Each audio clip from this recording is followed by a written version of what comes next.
Só que como que ele começa aqui em Romanos? Eu sou Paulo, eu sou o servo, eu fui separado para apóstolo. Glória a Deus. O que as pessoas confundem hoje em dia é assim: você tem um chamado, você tem um ministério, só que você não nasce com aquilo. Você tem aquele chamado, você foi separado. Só que o processo de ser chamado e de você conseguir ter bagagem de trabalho, de relacionamento com Deus, para você concretizar aquele ministério pode demorar muitos anos. Tem gente que ouve assim, ó, seu ministério é intercessão. Ah, eu sou um ótimo intercessor. Onde quiser interceder, me chama. Intercessão 24 horas por dia. Não.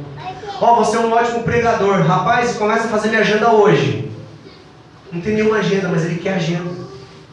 Ó, o seu ministério é louvor. Rapaz, você não pode ouvir ninguém. Se a irmã estiver lá no fundo falando, desembarca, vá, você manda a irmã calar a boca, porque você é um ministro de louvor. E tem gente que é chamado para ser pai. Tem gente que é chamado para ser esposo.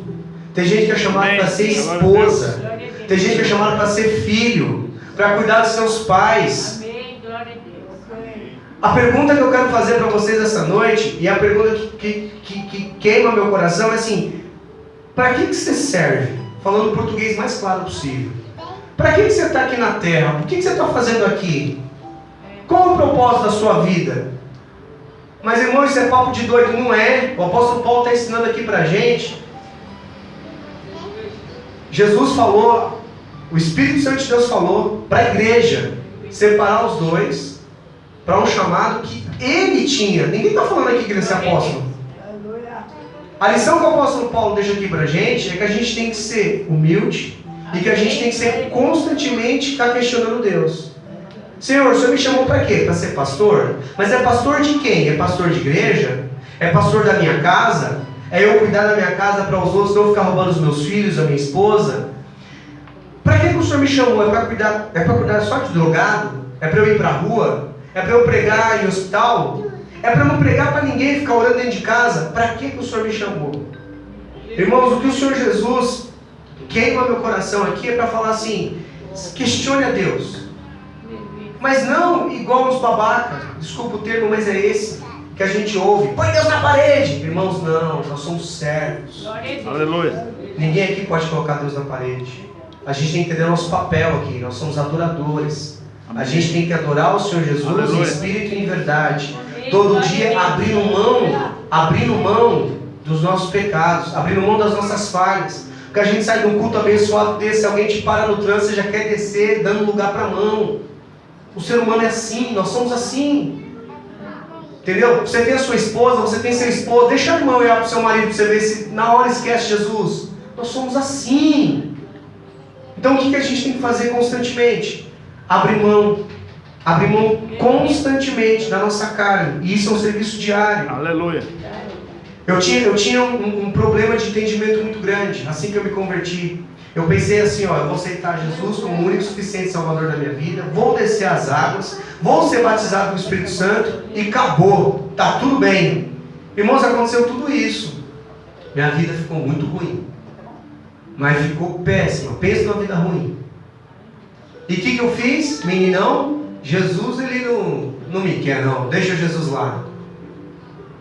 Aquilo que o apóstolo Paulo fala, que um abismo chama outro abismo, é verdade. Eu esqueci que eu era servo. Eu enchi a boca e falei: o senhor não já é pastor? Então o senhor negou. Porque é o seguinte agora onde eu vou só tem crente sem vergonha, eu não quero saber não. Deus, eu vou sair da igreja, eu quero saber. Irmão, fez 3 anos horrível. Aquilo, um dia eu conto testemunho, porque é muito longo, é muito extenso. Mas o Espírito Santo de Deus, ele sempre mostra que a gente entendendo que o nosso lugar é ser servo, a gente entendendo o nosso papel como cristão, a gente entendendo que o Evangelho ele é simples, a gente vive pela graça, e a gente não tem que pressionar o Senhor Jesus. Se nós entendemos isso todos os dias, a nossa vida com Cristo ela é diferente. A nossa vida com Cristo ela não tem por que se envergonhar. Irmãos, se vocês observarem, quando você tem um ego muito inflado e quando você faz um monte de besteira, a quantidade de besteira que você faz pode chegar uma pessoa e te exortar, pode chamar a atenção e falar assim: não faça isso.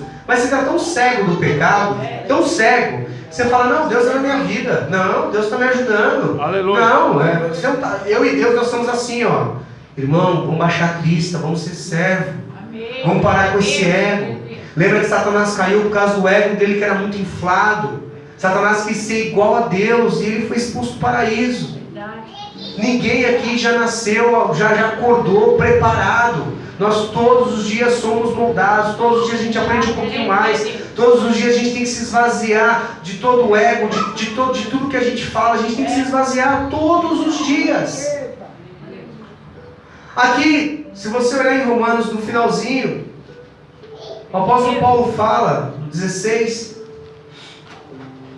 deixa eu voltar aqui, que ele não se envergonha do Evangelho de Cristo. Ele fala, eu não me envergonho, deixa eu até voltar aqui, porque eu não me envergonho do Evangelho de Cristo, pois é o poder de Deus para a salvação de todo aquele que crê, primeiro do judeu e também do grego. Irmão, hoje eu fico vendo muita gente fazendo uma acepção de pessoas absurdo. Hoje está uma fé absurda, assim. É uma fé direcionada. É uma fé, até no mundo cristão hoje, você vê que é uma fé para os pentecostais, é uma fé para os batistas, é uma fé para os metodistas. A gente está dividindo uma coisa que não existe. O apóstolo Paulo deixou muito claro que ele foi aos dois extremos. Ele falou, tanto o judeu quanto o grego, o nosso evangelho, eu não vou me envergonhar. Por que eu não vou me envergonhar? Porque é ele que fortalece a nossa fé. Amém, glória a Deus. E aí a gente está falando de um cidadão que ele passou de todos os estágios dentro da igreja. Ele foi desde o novo convertido ao estagiário, passou pelo diaconato, passou pelas missões com Barnabé. Se você ler o livro de Lucas, ler o livro de Atos dos Apóstolos, você vai ver a quantidade de missão que ele fez. Aleluia. Quando ele acabou de sair aqui em Atos 13, ele já foi viajar e já bateu de frente com o endemoniado, já expulsou o demônio ali dentro. Então você começa a ver que ele vai crescendo dentro do ministério. Aquilo que nosso pai e nossa mãe falam assim pra gente, um passinho de cada vez, com Jesus é do mesmo jeito. Tem gente que tem 45 anos dentro da igreja e só deu um passo com Jesus, e Jesus está falando assim, vem filho, anda. E a pessoa deu um passo e está falando que Jesus não está ouvindo, que Jesus não faz, e que, meu Deus, ouve, seja servo, seja filho, começa, ó, Senhor, eu não consigo andar, eu estou cego. Jesus falando e a pessoa viajando, cutucando o nariz, não entendendo nada que Jesus está falando. E Jesus está falando, olha, eu estou aqui, ó, vamos, dá mais um passo. Irmãos, hoje é culto de Santa Ceia. O apóstolo me avisou que era. Graçadão ele, deixa ele, né? Só Jesus, meu pastor. Então a gente tem que refletir um pouquinho. Não é só porque é Santa Ceia, mas é refletir um pouquinho. Como que você está dentro da igreja, como você está dentro da sua casa. Tem gente que é o dono da casa, que é o pai, que é o mantenedor. A mulher não pode nem abrir a boca, rapaz. Se a mulher abrir a boca, é a mão na orelha. Não, eu sou ungido, eu sou o cabeça. Só que esquece a parte que está escrito que a mulher é o corpo. Aleluia. Que um corpo sem uma cabeça não anda. Quantas vezes você tem que corrigir os seus filhos, mas às vezes Deus está usando a boca do seu filho para te corrigir e você não deixa o menino abrir a boca.